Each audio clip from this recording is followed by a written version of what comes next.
Hello friends, daily ब्लॉगमध्ये आपलं स्वागत आहे। तर आज आपण बनवणार आहोत कारल्याची भाजी। तर चला आपण बघूया रेसिपी। बघा, हे कारले जे आहे ना, ते मी छोटे छोटे असे स्मॅश करून घेतलेलं आहे आणि छोटे छोटे असं चॉप केलेलं आहे आणि त्याच्यामध्ये मी मीठ टाकलेलं आहे। मीठ टाकून असं त्याच्यामध्ये मीठ टाकून चोळून घेतलेलं आहे आणि मीठ टाकल्यामुळे त्याच्यातला जो कडूपणा असतो तो कमी होतो। तर मीठ टाकून मी पाण्यामध्ये 2-3 पाण्याने वॉश केलेला आहे। तर चला आपण बघूया रेसिपी। गॅस ऑन केलेला आहे, तवा पॅन आपला तापलेला आहे। ऑइल टाकणार आहोत आपण। पहिला ऑइल जरा जास्तच टाकायचं। त्यानंतर आता आपण चॉप केलेला कांदा टाकणार आहोत। कांदा जरा जास्त टाकायचं, त्यामुळे काय होतं, कडवटपणा हा कमी होतो। कारल्याची भाजी सहसा जास्त लोकांना आवडत नाही।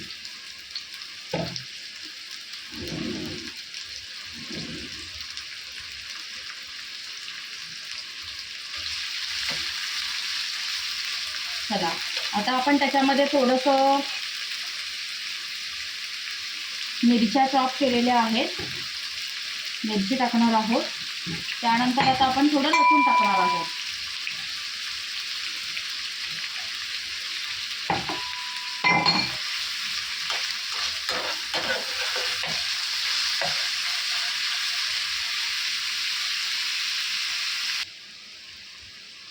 आता आपण थोडंसं सॉल्ट टाकणार आहोत, कारण आपण जेव्हा कापल्यानंतर आपण आहे ना थोडंसं सॉल्ट टाकलं होतं, तर त्यामुळे थोडंसं सॉल्ट आहे ना आपण कमीच टाकायचं। बघा, कांदा थोडासा लाल झाला, थोडा सॉफ्ट झाल्यानंतर आता आपण त्याच्यामध्ये कारला टाकणार आहोत। थोडंसं आपण हळद टाकणार आहोत त्याच्यामध्ये।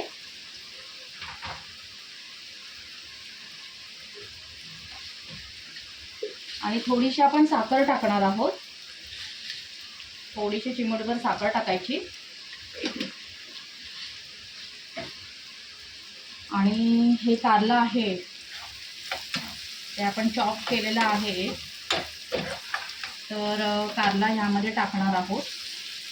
बघा, एकदम असं पातळ चॉप केलेलं आहे।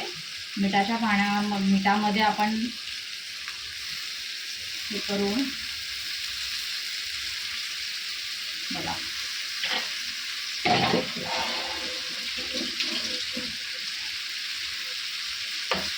खूप अशी वाफेवरती ठेवायची, पाणी वगैरे ह्याच्यामध्ये नाही टाकायचं।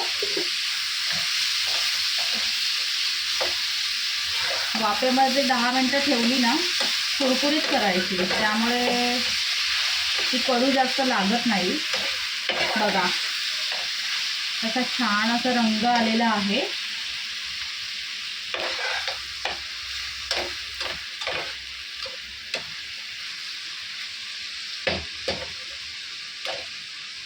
तर आता आपण वाफेवरती ठेवणार आहोत 10 मिनिटं। आता आपण त्याला झाकण ठेवणार आहोत वरून। पाणी वगैरे नाही ठेवायचं, असंच ठेवायचं। चला आता आपण 10 मिनिटं झालेले आहे, तर आपण झाकण काढूया यावरचं। तर बघा आता केवढी कमी झालेली आहे भाजी। तर ही भाजी आहे ना, तुम्ही जरा कुरकुरीत करायची, जेणेकरून ती कडूपणा तिचा ना कमी होतं। जर अशीच ठेवली ना तर थोडीशी अशी कडवट लागते। थोडीशी जरा वरती ना अशी हे करायची,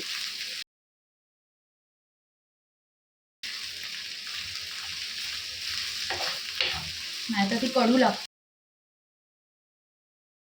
आपली छान एकदम भाजी दिसत आहे, तर तुम्ही पण अशा पद्धतीने बनवा भाजी। काही लोक,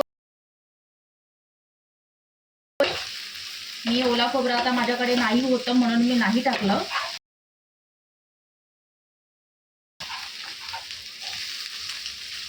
तर बघा,